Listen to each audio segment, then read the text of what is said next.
We're down in Utah, and they up above Provo and Nephi or Heber Valley, and they'd homesteaded some ground there, and they decided to put a reservoir in there. And part of that homestead was going to be under that water, so they were looking for a place to come and settle.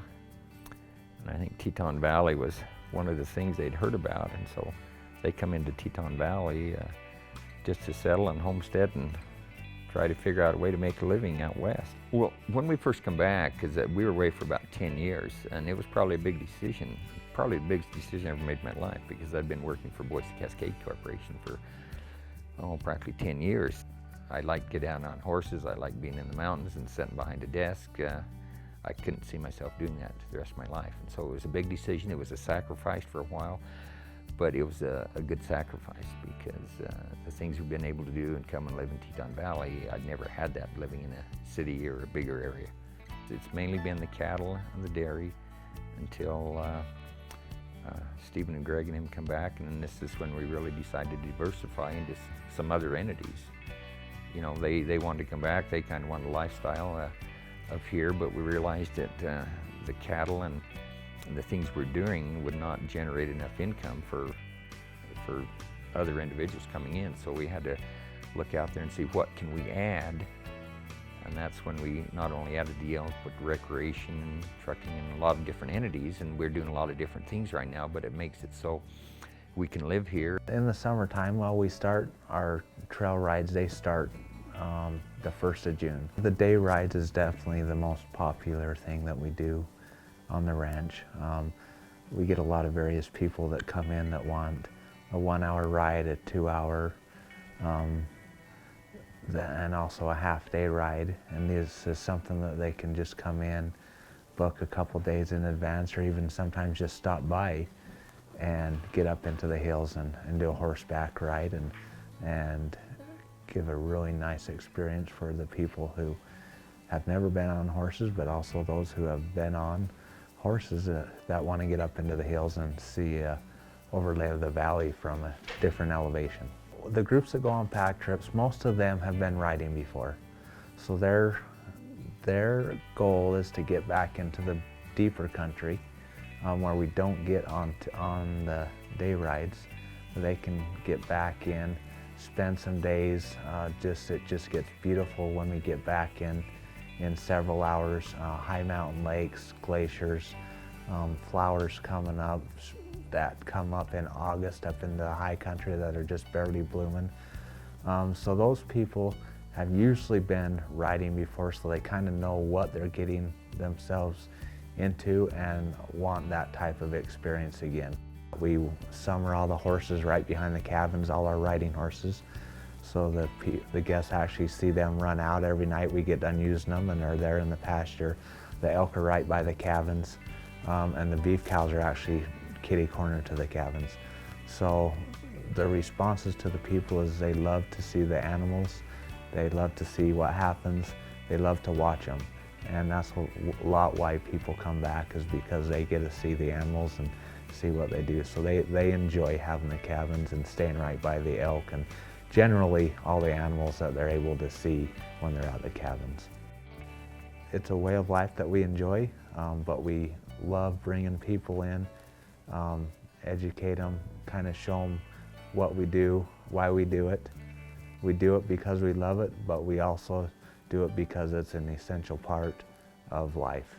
You know, every day is a little bit different, and and the seasons are different, and I think that's what's exciting about it. You know, it's like in the summer doing trail rides.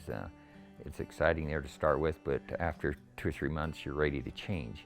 Basically, the gravel pit was started quite a few years ago, and they took the gravel out of this pit to construct a lot of the local county city roads. And we bought the property quite a few years ago, and so we've had it in the family, and we sell out any sort of aggregate product that we can make or crush.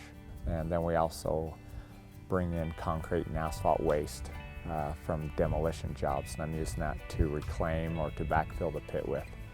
Here behind me you can see a pile of trees and brush that we also bring in lumber type material. I knew we needed something else to add into the operation, and I was definitely interested in the equipment because I grew up farming, and I loved the farm and the equipment. Harvesting hay and grain, that was my favorite thing to do. So I definitely wanted to do something with more with the equipment, and that kind of opened up an opportunity with the backhoe, and I loved the equipment that way. So that's what I wanted to venture out in a little bit, and so that's why I talked to the family members about getting a backhoe. But yeah, it was mainly for just stuff here on the ranch and the home place, and then also do some snow removal. The housing boom hit, so that kind of opened up into a total new business. Some light excavation, and then we also, with us having the pit here, we could use our own material. And so that business kind of took off and got us going in that direction, something to add on to the farm. It turned out to be a pretty good business, and with us having the gravel pit, it just allowed us the opportunity to sell out our own material, which in turn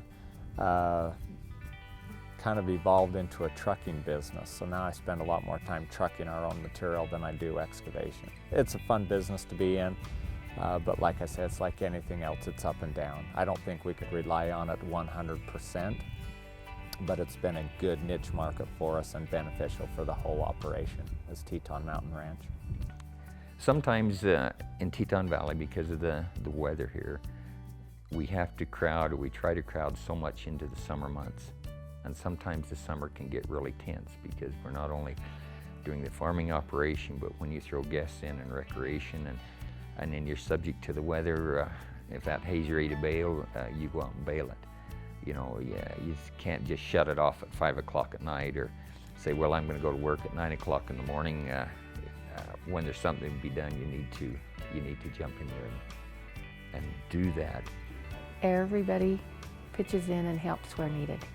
And the children, from a very young age, Greg's son and Stephen's daughter help with the trail rides. And we have a daughter that lives in Laramie, and when they come to visit, their children help. So it's just a hard way of life, a fun way of life, and we all go to bed tired. It's such a good way of life. The children learn how to work. Well, I did, my husband did, my children did. It's the work ethic.